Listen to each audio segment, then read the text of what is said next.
So that leads us to ambali దేంతో చేసుకోవాలి, మన మిల్లెట్స్తో చేసుకోవాలి, ఎందుకంటే దాంట్లో బాగా ఫైబర్ ఉంటుంది. సో చాలామంది ఏమంటారు, ఓకే అంబలి తాగుతాను, ఎందుకు గోధుమలతో నూకతో చేసుకోకూడదు, ఎందుకు బియ్యంతోనే మేము అంబలి చేసుకోకూడదు అంటే దాంట్లో ఫైబర్ లేని కారణము ఈ మైక్రోబ్స్కి ఈ ప్రీబయోటిక్ కండిషనే సెట్ కాదు. So they cannot thrive well in the intestine fibre లేకుండా ఉంటాయి.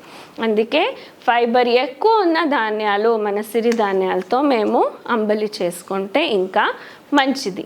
సో ఎలా చేయాలి, ఫస్ట్ అంబలి చేసేదానికి మిల్లెట్స్తో ఏం చేస్తున్నా, first step is soaking. Soaking is a compulsory step. అంబలి చేయాలన్నా మీరు నానపెట్టేది అవసరం. అగైన్ పిండితో చేస్తుంటే 2 hours, నూకతో చేస్తుంటే 4 hours, బియ్యంతో చేస్తుంటే 6 to 8 hours మీరు దాన్ని నానపెట్టాలి. సో నానపెట్టిన తర్వాత ఏం చేయాలి, కుక్ చేయాలి, ఉడికించాలి. సో దీనికి మీరు స్టీల్ కానీ మడ్ పాట్ కానీ ఏదైనా ఒకటి వాడచ్చు. సో నీళ్ళు ఉడికించిన తర్వాత ఈ నానపెట్టిన సిరిధాన్యాలని దాంట్లో వేసి అప్పుడప్పుడు కలుపుతూ ఒక 10 to 20 minutes లోపల ఉడికిపోతుంది. పిండి అయితే 10 minutes చాలు. అదే మీరు మొత్తం ఇలా ధాన్యాలతో చేస్తున్నారంటే 20 minutes పడుతుంది అది బాగా ఉడికేదానికి. ఇది కూడా క్లారిఫై చేస్తున్నాను, ఎందుకంటే కొందరు 1 hour ఉడికిస్తున్నారు. అంత ఉడికించాల్సిన అవసరం లేదు. 10 to 20 minutesలో ఉడికిపోతుంది. నెక్స్ట్ స్టెప్ ఏంటి, దీన్ని ఉడికించేటప్పుడు ఉప్పు వేయకూడదు, ఏమీ దీంట్లో కలపకూడదు, నీళ్ళు ధాన్యం అంతే. రీజన్ బీయింగ్, ఉప్పు ఉంటే సాల్ట్ మీడియంలో మైక్రోబియల్ గ్రోత్ సరిగ్గా జరగదు. మీరు ఇక్కడ ఏమేంటి మంచి బ్యాక్టీరియాల్ని పెంచాలి అనేది. సో సాల్ట్ వేస్తే బ్యాక్టీరియా పెరగదు. సో ఉప్పు వేయకూడదు. ఇది ఉడికించిన తర్వాత తయారైనది గంజి. గంజిని మీరు ఇప్పుడు మట్టి కుండలో వేసి పెట్టాలి. ఎందుకు మట్టి కుండ అంటే ఈ మట్టి కుండలో చిన్న చిన్న రంధ్రాలు ఉంటాయి. ఆ రంధ్రాల ద్వారా గాలి బయటికి లోపలికి వెళుతుంటేనే గంజి ఫర్మెంట్ అయ్యేదానికి వీలవుతుంది. సో ఇక్కడ మడ్ పాట్ అనేది కంపల్సరీ. ఇక్కడే మీరు మట్టి కుండలోనే ఉడికించి అలాగే పెట్టుకోవచ్చు, లేదా అది కష్టం అనిపిస్తే స్టీల్ గిన్నెలో ఉడికించి తర్వాత మడ్ పాట్ లోపలికి వేసి పెట్టాలి. దాన్ని కాటన్ క్లాత్తో కవర్ చేయాలి. సేమ్ రీజన్, మూత పెడితే గాలి లోపలికి వెళ్ళదు, బట్ట కట్టి పెడితే బాగా గాలి లోపలికి బయటికి వెళ్తుంటే ద మైక్రోబ్స్ చల్లారేక after it is cool. So కట్టి పెట్టాలి. ఎంతసేపు పెట్టాలి, మీ ఊరిలో ఆ టైంలో పెరుగు చేసేదానికి ఎంత టైం అవసరమో, పాలు తోడికి వేస్తే పెరుగు ఎప్పుడు రెడీ అవుతుందో అదే సమయంలో మీ అంబలి కూడా తయారవుతుంది. సో చల్లగా ఉంటే ఈ విధమైన టెంపరేచర్ ఉంటే మీకు it can take 8 hours, 10 hours, ఇంకా చల్లగా అయితే 12 hours వరకు తీసుకోవచ్చు వింటర్స్లో.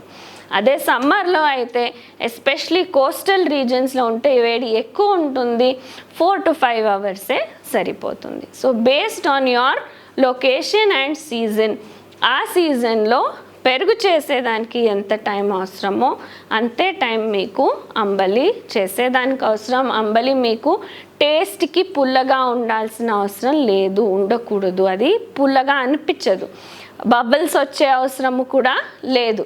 పెరుగు రెడీ అయిందంటే మీ అంబలి కూడా రెడీ అయింది. సో అంబలి రెడీ అయిన తర్వాత ఏం చేయకూడదు, దాన్ని మళ్ళా వేడి చేయకూడదు. హీట్ చేస్తే మొత్తం ప్రాసెస్ మీరు బ్యాక్టీరియా పెరిగేదానికి చేశారు, ఉడికిస్తే అవి చనిపోతాయి. మళ్ళా దాన్ని తీసుకెళ్ళి ఫ్రిడ్జ్లో కూడా పెట్టకూడదు. ఫ్రిడ్జ్లో పెడితే మళ్ళీ బ్యాక్టీరియా ఇన్యాక్టివ్ అయిపోతాయి. ఏం చేయాలి?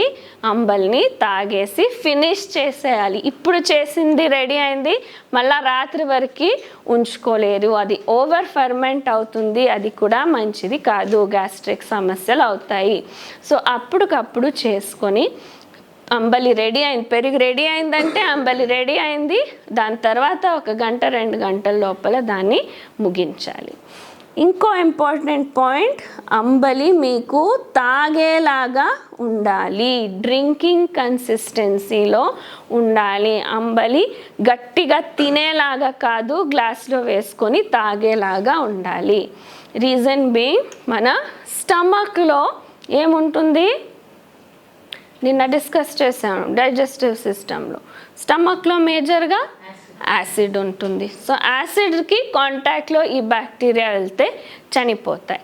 సో మీరు ఏది సాలిడ్ తిన్నా అట్లీస్ట్ 30-45 మినిట్స్ మీ స్టమక్ లోపల ఉంటుంది, అప్పుడు ఈ బ్యాక్టీరియా అన్నీ చనిపోతాయి. మన ఉద్దేశం ఈ బ్యాక్టీరియాని ఇంటెస్టైన్ లోపలికి పంపించాలి. సో ఎప్పుడైతే మీరు లిక్విడ్ ఫామ్లో డ్రింక్ చేస్తారో 30-40 సెకండ్స్లో స్టమక్ నుంచి ఇంటెస్టైన్కి వెళ్ళిపోతుంది. So more live bacteria will reach your intestine. So very important. చాలామంది అంబలిని గట్టిగా తీసుకుంటున్నారు, తింటున్నారు, దాంతో లాభం ఉండదు. మీకు ఈ ప్రోబయోటిక్ ఎఫెక్ట్ కావాలంటే దాన్ని తాగేలాగా లిక్విడ్గా చేసుకోవాలి. సో మీరు ఏ టైంలో అయినా నీళ్ళ యాడ్ చేసుకోవచ్చు. అంటే ఇప్పుడు నానపెట్టారు, 1 కప్పు సిరిధాన్యాలతో 5-6 కప్పులు నీళ్ళు వేసి నానపెట్టారు, తర్వాత ఉడికిస్తున్నారు, ఉడికించినప్పుడు నీళ్ళు ఆవిరైపోయిందంటే గట్టిగా అవుతుందంటే ఇంకా నీళ్ళు వేసి పెట్టండి. సో ఫైనల్గా మీరు ఉడికించిన తర్వాత ఆల్మోస్ట్ 1:10 నీళ్ళు ఉంటే అది అప్పుడు సరిగ్గా అంబలిగా ఫార్మ్ అవుతుంది. ఇక్కడ కూడా మళ్ళీ గట్టిగా అవుతుంది, చల్లగా ఆరుతుంటే గట్టిగా అవుతూ ఉంటుంది. సో ఎక్కువ నీళ్ళు వేసి పెట్టండి, బాగా ఫర్మెంటేషన్ అయ్యేదానికి.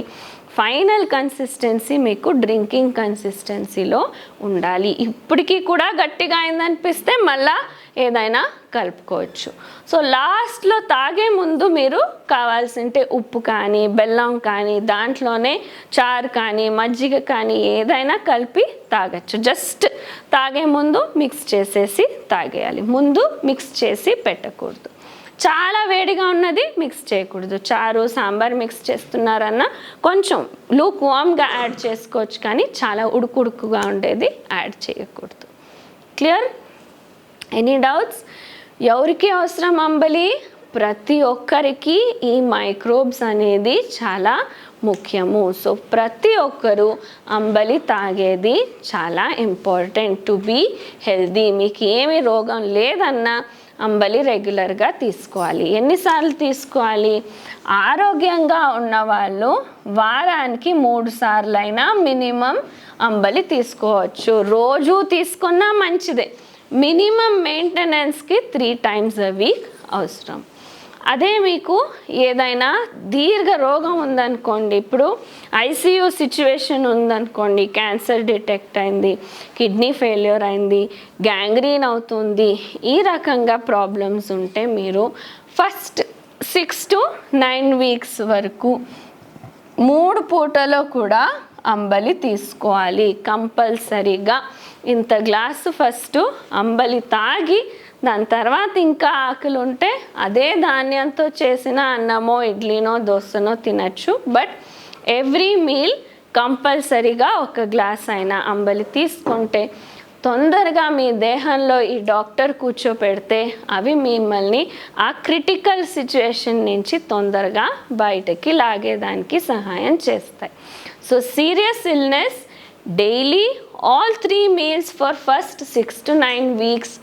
ఏమి రోగం లేని వాళ్ళు అట్లీస్ట్ 3 times a week.